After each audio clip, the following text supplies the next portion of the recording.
እንግዲህ ብሩክ ያለማየሁ ልጅ እብደቱ እንደቀጠለ ነው። አብድሃል ይሉኛል ብሎ እንግዲህ መልስ መልሶላቻል። ሰላም ሰላም፣ ጤና ይስጥልኝ ውድ የሰኒ ቤተሰቦች እንዴት አደራችሁ? እንደምን አረፈዳችሁ? እግዚአብሔር ይመስገን። ሰላማችሁ በያላችሁበት ይብዛልኝ። እንግዲህ ብሩክ ያለማየሁ ልጅ አብድሃል፣ ጸበል ግባ እያለኝ ነው። እኔ አላበድኩም። የሚያፈዝ ነገር እያፍዝዛቸው ኧረ ሙድ እኮ በስማም። በነገራችን ላይ ፍቅር እኮ ከባድ ነው በእውነት።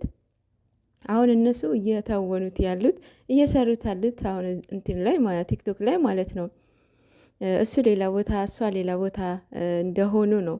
ፍቅር ምን ያህል ከባድ እንደሆነ ይሄ መገመት አያቅትህም። እና ፍቅር ሪፕ ነው የምትሉት ምንድን ነው እናንተ ደግሞ? ፍቅር ይሞታል እንዴ? ኧረ በስመ አብ። ፍቅር እስከ መቃብር። ፍቅር መቼም አይሞትም። ፍቅር ጸጋ ነው። ማርያምን ማፍቀርም መፈቀርም በስማ መታደል ነው ማለት ነው። ምክንያቱም ፍቅር እየተማር ነው ከጌታችን ከመድኃኒታችን ከኢየሱስ ክርስቶስ ነው፣ ከድንግል ማርያም ልጅ ለስም አጠራሩ ክብር ምስጋና ይግባው። ፍቅር የተማር ነው እሱ ነው። ፍቅር እሱ ነው። ፍቅር ፈጣሪያችን ነው። ፍቅር ደግሞ የተማር ነው በሱ ስለሆነ መፈቀርም ማፍቀርም ጸጋ ነው፣ የተፈጥሮ ጸጋ ነው ማለት ነው። መታደል ነው። ማበድም ማበድ ቀላል ነው እኮ ማበድ፣ የእውነት በፍቅር ማበድ ቀላል ነው።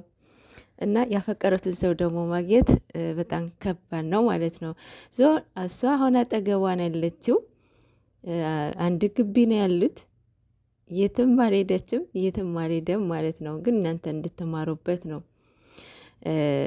እንደዛ እንትን የሚተውኑት ማለት ነው። እንግዲህ ፍቅር እንደዚህ ማበድ አለ ማለት እንደዚህ ያሳብዳል ማለት ነው።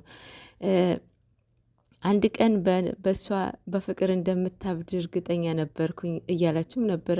እንዴ ፍቅር ሳይዛቸውን እንዴ እንደዚህ እስካሁን የቀጠሉት? ፍቅራቸው ግን ሚዲያ አላወጡም ነበረ። እንደ ሌሎቹ ይውልኝ ስሙልኝ አላሉም ነበረ እስካሁን በፕራይቬት ነበረ። አሁንም ፕራይቬት ነው። አፈቅርሻለሁ ብሎ አንድ ቀን ጠይቋት አያውቅም፣ ነግሯትም አያውቅም። ግን በራሳቸው እሷ እንደሚወዳት እንደሚፈቅራት ታውቃለች። ግን ይህንን ሶሻል ሚዲያ አላወጡትም። ብቻ ያው አንድ ቀን ደግሞ ያው ይላታል በእሷ አንደበት የምንሰማ ይሆናል። ግን ደግሞ ያው ከዚህ የበለጠ ምንም ነገር የለም። ማበድ ማለት ነው። ኧረ በስመ አብ